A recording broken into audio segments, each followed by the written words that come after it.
Pois bem, na nossa aula de hoje a gente vai dar continuidade, tá bom? Aqui sobre a República Oligárquica. O nosso conteúdo, ele se chama Brasil Primeira República, certo? A gente já viu que esse período inicial da Primeira República foi marcado pelo governo de dois marechais, que é chamado de governo da espada, não é isso? Porque foi dois marechais que estavam governando. Ao final disso, desse governo do Floriano Peixoto, o Prudente de Moraes assumiu o poder. E aí é quando inicia a nossa República Oligárquica, tá bom? A República Oligárquica, ela é chamada porque foi o momento em que grandes proprietários de terra assumiram o poder. Assumiram como assim? Sempre havia essa descida e subida de poder entre os dois principais estados nesse período, tá? Que é São Paulo e Minas Gerais. Havia os outros estados do Brasil? Havia. Só que os principais proprietários de terra que controlavam, que tinham poder político, que tinham mais dinheiro, que tinham mais influência, era de São Paulo e do Rio, e de Minas Gerais, tá bom? Então, eles sempre faziam com que esses né, políticos desses dois estados estivessem no poder, tá bom? No governo de Campos Salles, que foi de 1898 a 1902, começa uma prática chamada política de governadores, que é justamente essa ideia. Quando um governo, um governador estava no poder, né, quando ia mudar, eles sempre faziam essa manobra para que o outro assumisse fosse do Minas Gerais.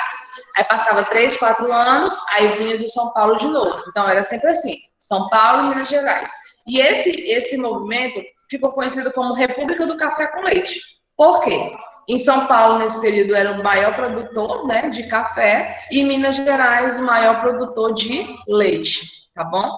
Então, por isso que é chamado de República do Café com Leite, porque eram as duas principais repúblicas, os dois principais estados que disputavam, que dividiam o poder no Brasil, tá bom? Era o café de São Paulo e o leite de Minas Gerais.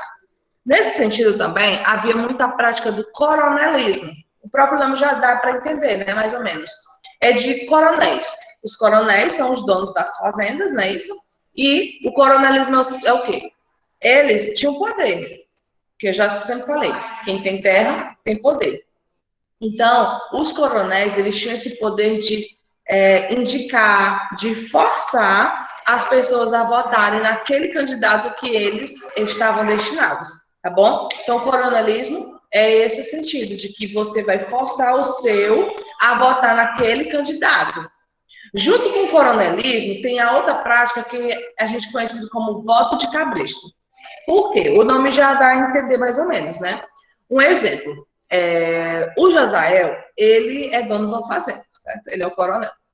E aí tem o João Paulo, tem o Marcos, tem o Marcos, tem a Sara, tem a Thalita, tem o Gessé, e eles fazem parte dessa fazenda do Josael. E aí, quem vai se candidatar, né, vai ser o Gustavo, certo? Então, o Josael vai obrigar, vai indicar os seus, no caso os meninos, a votarem no Gustavo. Tia, eu Certo? voltei agora porque eu tava ali atendendo o pessoal no portão. O que é que você tá falando de mim aí? Que eu voltei, a senhora tá. Ó, Gustavo, já, viu? Desliga o microfone que eu vou já continuar e aí você vai entender direitinho. Fechou. E aí, o Gustavo vai ser o eleito, vai ser o candidato. Então, para ele se tornar eleito, o Josael vai forçar os seus, como é que eu posso dizer, os seus escravos, os seus empregados a votarem nele. Esse é o voto do cabresto. Por quê? Eles levavam os seus, as pessoas que trabalhavam para ele, para os coronéis, né, como é que eu posso chamar? Não é capataz, mas vamos levar esse nome. Eles obrigavam as pessoas, eles levavam as pessoas mesmo à força a votar. Então, eles eram levados no cabresto mesmo. Por quê? Para que não houvesse o erro daquele candidato não se eleger, tá bom? Então, o voto de cabresto era uma prática muito frequente mesmo. Nesse período, né, como a gente pode ver, os programas proprietários de terra estão assumindo o poder, estão à frente do poder. E aí é quando acontecem os movimentos sociais rurais. Tem os movimentos sociais urbanos, que é o que acontece na cidade, e os rurais, que é o que acontece no campo. A gente vai ver primeiro os rurais. São os principais que a gente vai estudar, que é de Canudos, a revolta de Canudos, tá? Onde que aconteceu? Aconteceu na Bahia, no período de 1893 a 1897, ou seja, foram 4 anos de revolta. O líder, ele era o Antônio Conselheiro, era um beato, tá bom? Mas por que aconteceu essa revolta? A gente tem que entender que nesse período havia uma grande crise social e econômica, muita seca, porque era no Nordeste, tinha miséria, as pessoas não tinham dinheiro suficiente, a economia não estava legal, estavam passando fome, e outra coisa que arratou mais ainda, eles tinham um fanatismo religioso muito grande, porque é isso, eles adorarem muito a questão, o padre, eles observavam muito, eles levavam muito a pé da letra que a igreja pregava, tá bom? Então, como eu falei, o poder estava na mão de quem? Dos grandes latifundiários, ou seja, dos grandes proprietários de terra. Quando o Antônio Conselheiro resolveu juntar a sua população, né, ele chamou os seus sertanejos, os seus religiosos, chamou as pessoas que acreditavam para irem para outro local, para poder fundar uma cidade, para poder fundar um local, porque ali não estava sendo mais suficiente para eles. Então, quando ele fundou o chamado Arraial de Canudos, tá bom? E qual era o intuito disso? Primeiro, eles queriam abolir a propriedade privada e o não pagamento de impostos. Olha só que situação. A crise social estava grande, o dinheiro estava pouco, não tinha comida suficiente e, para piorar, os impostos ainda cada vez mais altos. E quem pagava os impostos? Os empregados, né? Porque os ricos nunca pagaram nada.